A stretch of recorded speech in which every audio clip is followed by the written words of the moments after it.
نحمده ونصلي على رسوله الكريم اما بعد فاعوذ بالله من الشيطان الرجيم بسم الله الرحمن الرحيم عفى الله عنك لما أذنت لهم حتى يتبين لك الذين صدقوا وتعلم الكاذبين لا يستأذنك الذين يؤمنون بالله واليوم الآخر أن يجاهدوا بأموالهم وأنفسهم والله عليم بالمتقين انما يستأذنك الذين لا يؤمنون بالله واليوم الآخر وارتابت قلوبهم فهم في ريبهم يترددون ولو ارادوا الخروج لعدوا له عدة ولكن كره الله انبعاثهم فثبتهم وقيل قعدوا مع القاعدين لو خرجوا فيكم ما زادوكم الا خبالا ولا اوضعوا خلالكم يبغونكم الفتنة وفيكم سماعون لهم والله عليم بالظالمين لقد ابتغوا الفتنة من قبل وقلبوا لك الأمور حتى جاء الحق وظهر أمر الله وهم كارهون ومنهم من يقول ائذن لي ولا تفتني ألا في الفتنة سقطوا وإن جهنم لمحيطة بالكافرين إن تصبك حسنة تسوهم وإن تصبك مصيبة يقولوا قد أخذنا أمرنا من قبل ويتولوا وهم فرحون قل لن يصيبنا إلا ما كتب الله لنا هو مولانا وعلى الله فليتوكل المؤمنون قل هل تربصون بنا إلا إحدى الحسنيين ونحن نتربص بكم أن يصيبكم الله بعذاب من عنده أو بأيدينا فتربصوا إنا معكم متربصون قل أنفقوا طوعا أو كرها لن يتقبل منكم إنكم كنتم قوما فاسقين وما منعهم أن تقبل منهم نفقاتهم إلا أنهم كفروا بالله ورب رسوله ولا ياتون الصلاة إلا وهم كسالى ولا ينفقون إلا وهم كارهون فلا تعجبك أموالهم ولا أولادهم إنما يريد الله ليعذبهم بها في الحياة الدنيا وتزهق أنفسهم وهم كافرون ويحلفون بالله إنهم لمنكم وما هم منكم ولكنهم قوم يفرقون لو يجدون ملجأ أو مغارات أو مدخلا لولوا إليه وهم يجمعون صدق اللہ العظیم۔ یہ آیات قرآن مجید کی بہت فورسفل ہے، بہت زوردار ہے، اور منافقین کے بارے میں اگرچہ اس کے بعد میں چند آیات متفرق بھی آپ کو سناؤں گا، اس میں ان کا جو پردہ چاک کیا گیا ہے، جو کچھ ان کے باطن میں ہے، جو کھول کر واضح کر دیا گیا ہے، اس اعتبار سے یہ بہت اہم آیات ہے قرآن مجید کی۔ عفا اللہ عنک، اے نبی اللہ آپ کو معاف کرے، یا اللہ نے آپ کو معاف کر دیا، یہ دونوں معنی ترجمے اس کے ہوں گے۔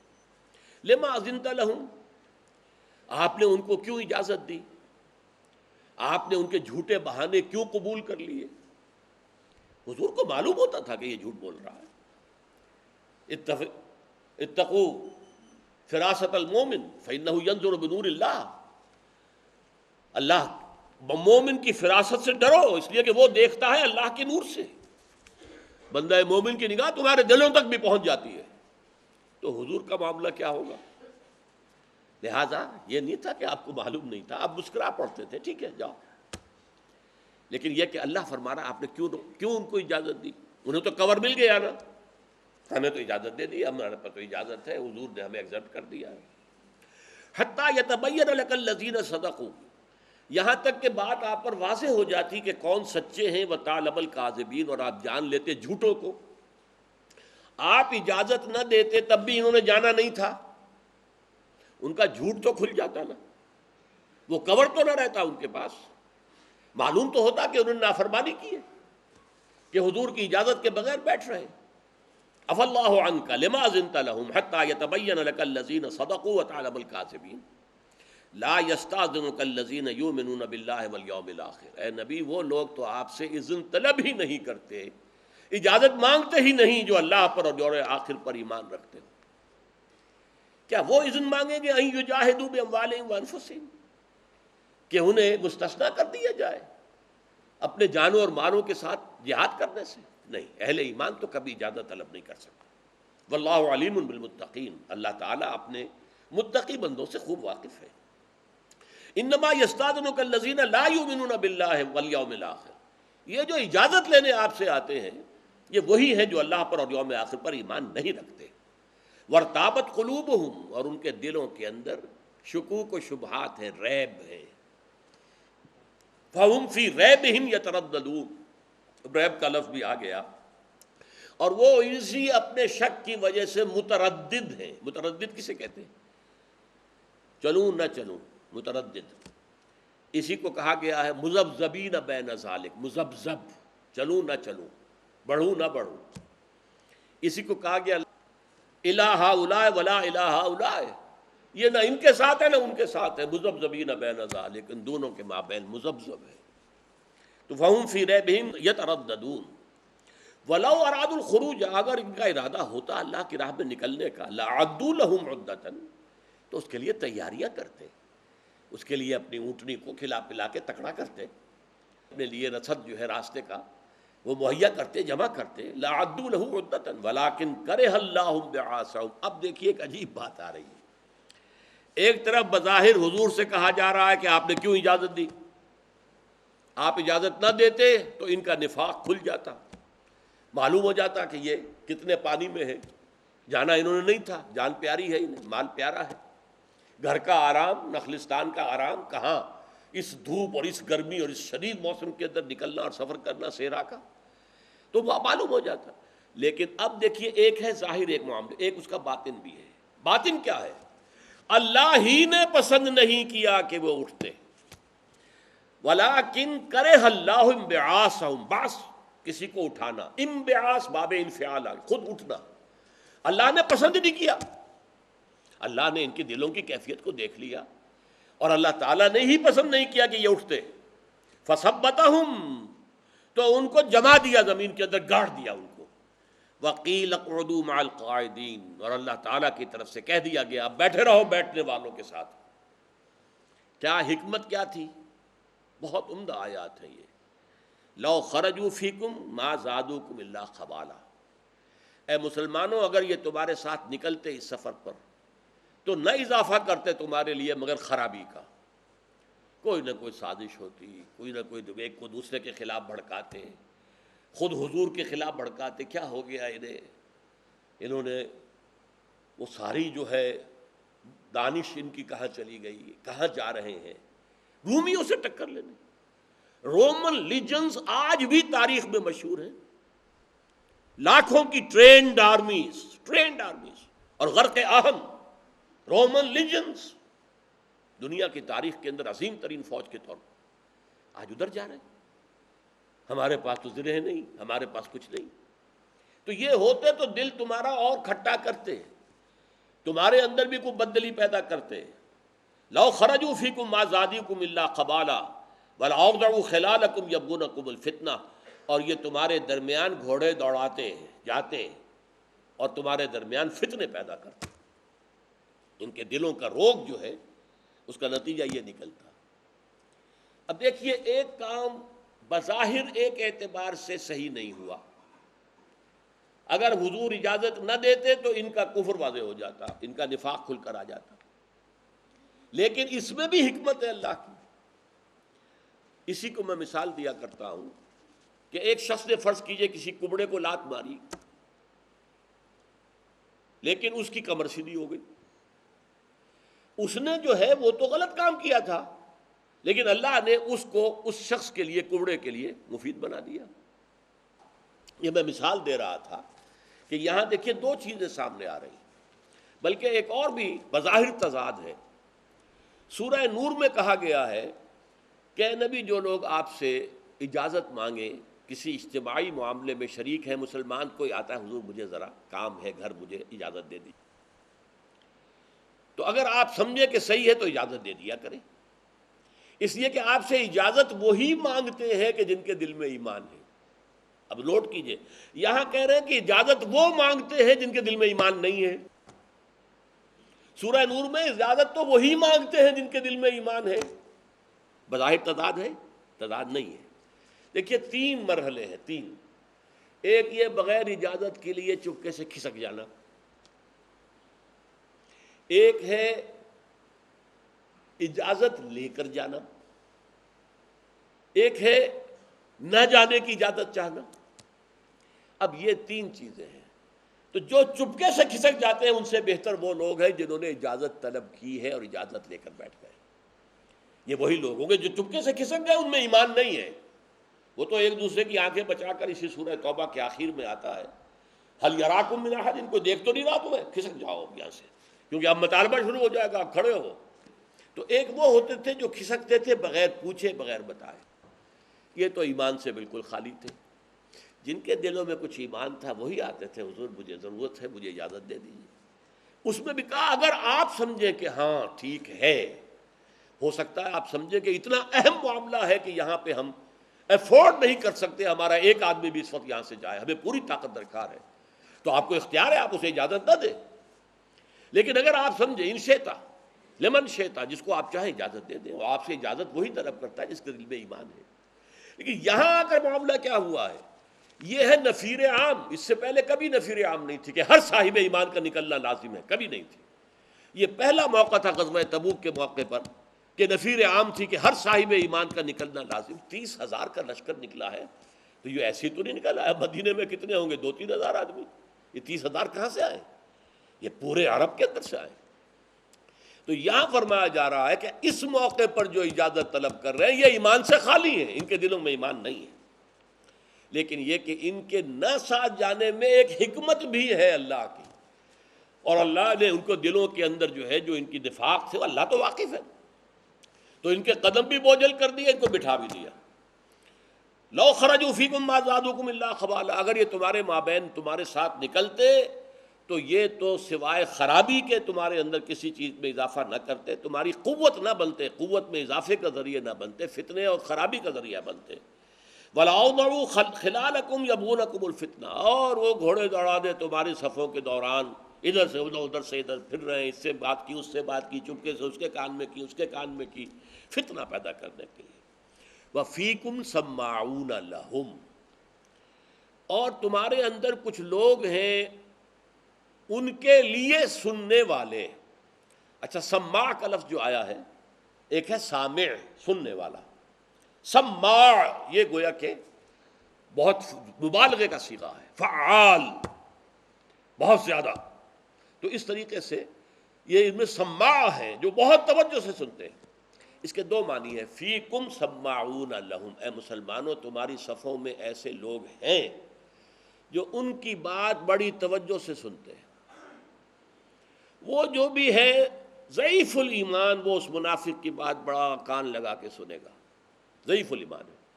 فیکم سماعون لہم، جو ان کی باتوں کو بڑے غور سے سنتے ہیں. وہ جب فتنے کے لیے ادھر سے ادھر بھاگیں گے، اس کو اس کے خلاف بھڑکائیں گے، اس کو اس کے خلاف بھڑکائیں گے، اس کی چغلی اس سے کھائیں گے، اس کی چغلی اس سے کھائیں گے، اور بددل کریں گے اللہ کے نبی سے، اللہ کے رسول سے، اہل ایمان کو آپس میں.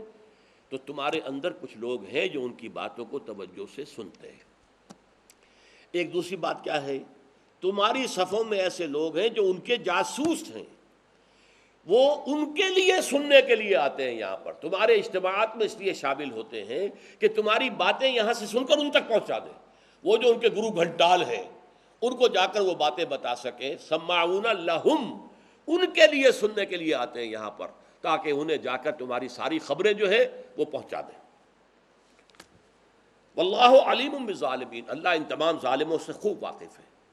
لقد ابتغوا الفتنة من قبل، اے نبی یہ لوگ آپ کے لیے پہلے بھی بڑے فتنے اٹھاتے رہے ہیں.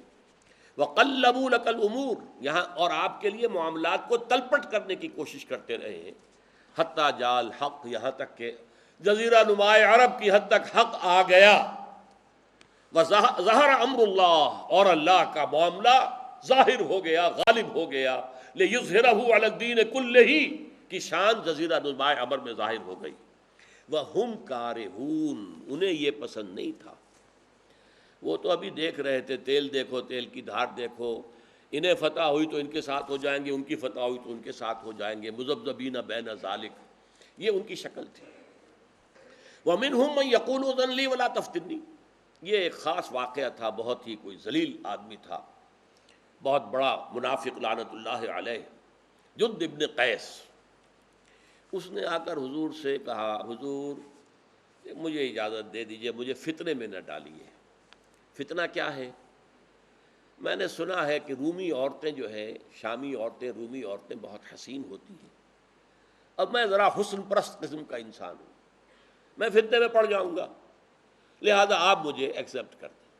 اب دیکھیے کس قدر ضلالت ہے اس کے اندر، کمینگی ہے، حضور کے سامنے کیا بات کہہ رہا۔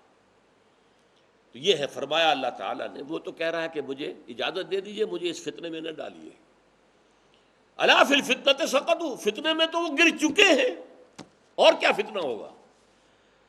فتنہ تو کہتے ہیں آزمائش کو ہے، تو آزمائش میں تو ناکام ہو چکے جب انہوں نے اس قسم کی باتیں کی اور جب انہوں نے جھوٹ موٹ کے وعدے کیے۔ الا فی الفتنۃ سقطوا وَإِنَّ جَهَنَّمَ لَمُحِيطَةٌ بِالْكَافِرِينَ، اور جہنم تو یقیناً گھیرے میں لیے ہوئے ان کافروں کو، اور یہ گھیرا رفتہ رفتہ تنگ ہو رہا ہے۔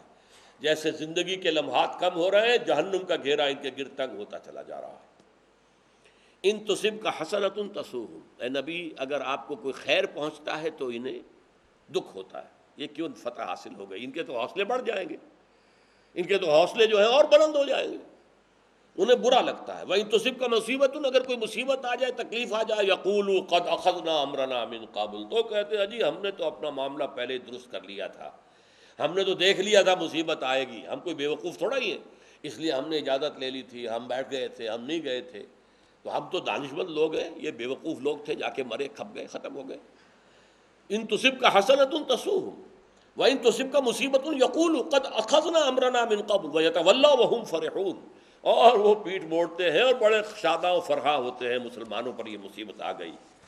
قل لن یصیبنا الا ما كتب اللہ لنا، اے نبی ان سے کہہ دیجئے، دیکھو اے منافقو، ہم پر کوئی مصیبت نہیں آ سکتی سوائے اس کے کہ جو اللہ نے لکھ دی ہو۔ ہوا مولانا، وہ ہمارا مولا ہے، اس کی طرف سے جو شے آئے، ہر سے ساقی ماریخت عین الطاف است، میرے پیالے میں، میرے پیمانے میں میرا ساقی جو ڈال دے یہ اس کا لطف و کرم ہے۔ تو اللہ کی طرف سے ہوا مولانا، وعلی اللہ فلیتوکل المؤمنون، اور اللہ تعالیٰ ہی پر توکل کرنا چاہیے تمام اہل ایمان کو۔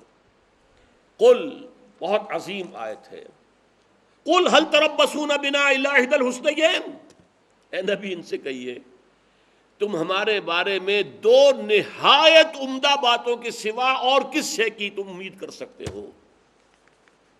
بہت اہم ہے یہ، ایمان کا لب لباب آ رہا ہے اس آیت میں۔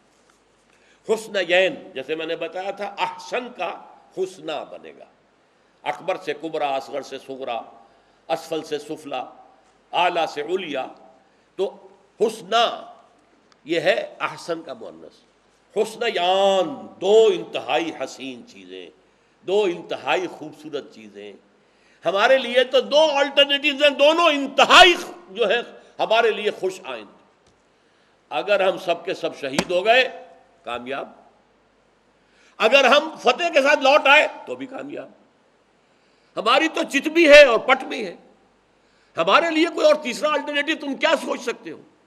قل هل تربصون بنا الا احدى الحسنيين، ہماری تو ادھر بھی فتح ہی فتح ہے، کامیابی ہی کامیابی ہے، شہادت ملے سب سے بڑی کامیابی، فوری کامیابی۔ لہٰذا تم ہمیں کس چیز سے ڈرا رہے ہو؟ پھر وہی بات بتاؤں گا کہ منحصر مرنے پہ ہو جس کی امید، نا امیدی اس کی دیکھا چاہیے۔ جو مرنے کے لیے آمادہ ہے، جو موت کو خوش آئند ہے، نشان مرد مومن باتو گویم جو مرگ آید تبسم اور لب اوست، ایک مرد مومن کی نشانی یہ ہے جب موت کا وقت آتا ہے اس کے ہونٹوں پر مسکراہٹ، لہذا موت جو ہے اس کے لیے کوئی خوفناک شے ہے ہی نہیں۔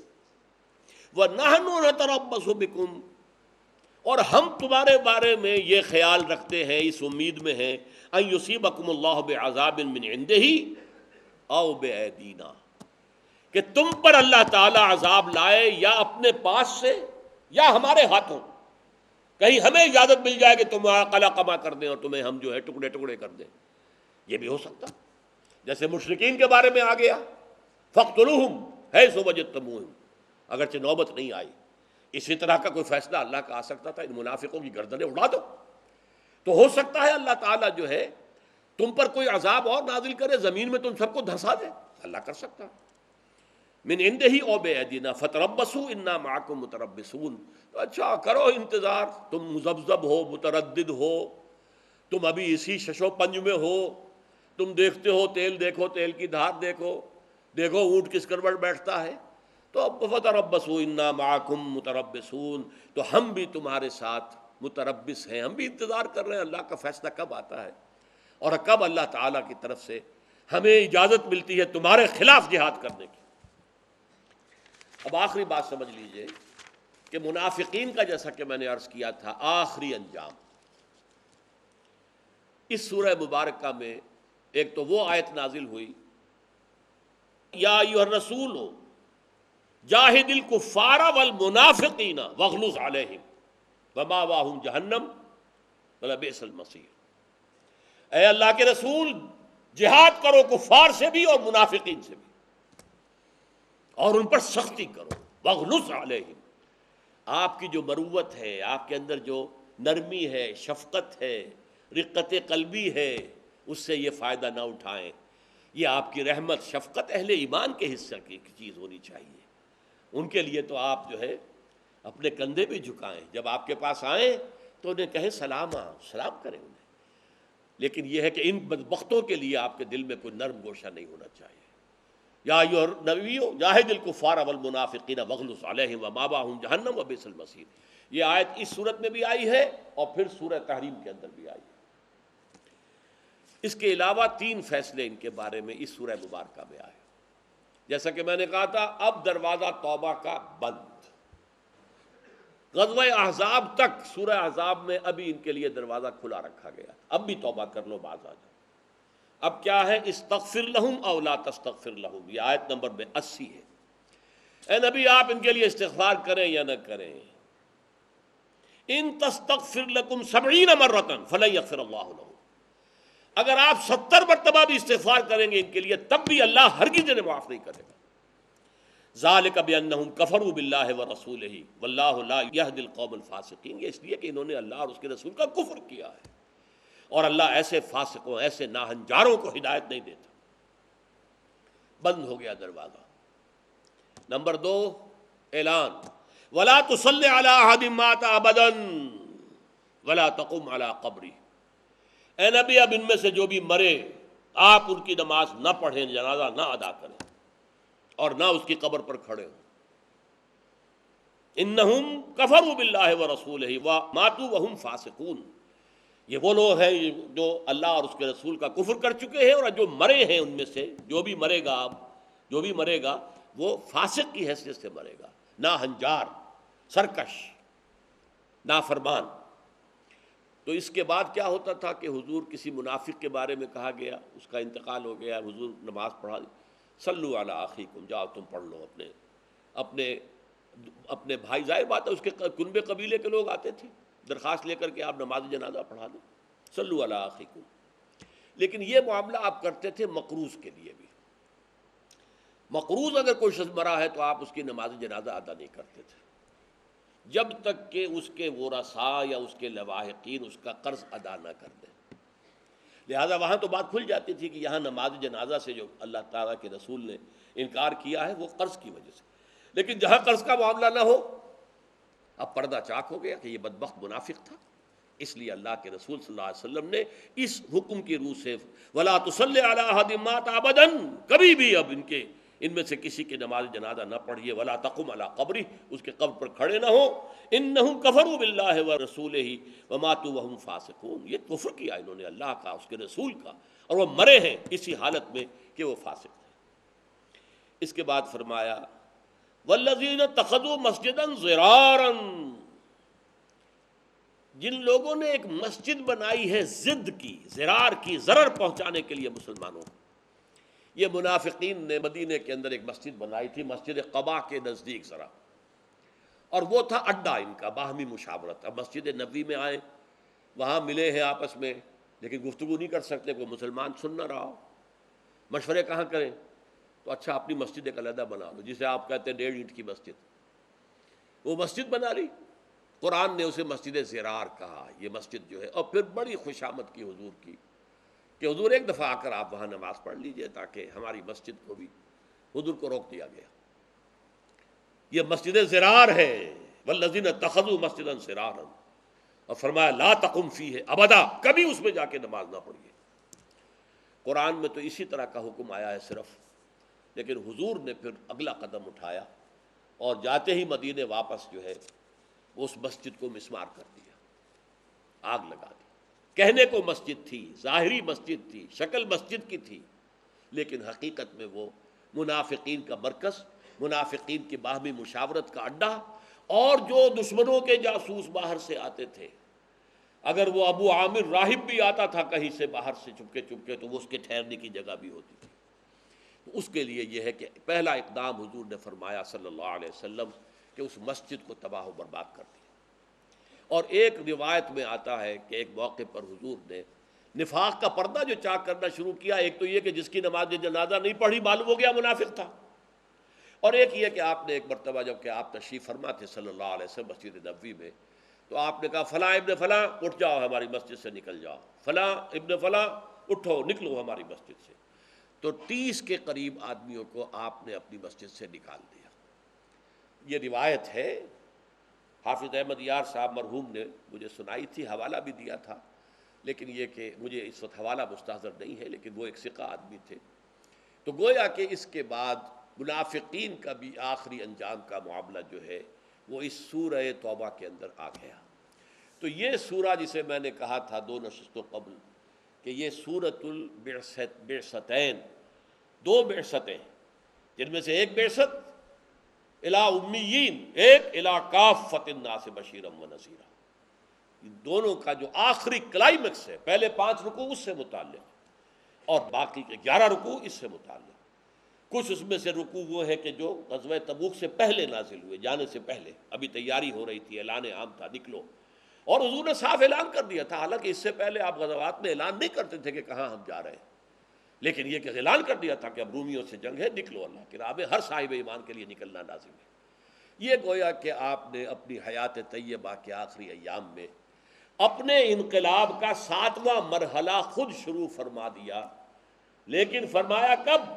صلح حدیبیہ کے بعد، جبکہ آپ کو تسلیم کر لیا گیا۔ پھر آپ نے دعوتی خطوط لکھے، اس کے نتیجے میں غزوہ موطا ہوا، غزوہ تبوک ہوا، اور پھر یہ کہ بعد میں بھی بات چلی، شام کے ہی خلاف سب سے بڑی پہلی مہم جو ہے حضرت ابو بکر صدیق کے زمانے میں چلی، حضرت اسامہ ابن زید کی سرکردگی میں، بارہ اس کے بعد خلافت راشدہ میں وہ عمل آگے بڑھا ہے۔ بارک اللہ لی ولکم فی القرآن العظیم ونفعنی وإیاکم بالآیات والذکر الحکیم۔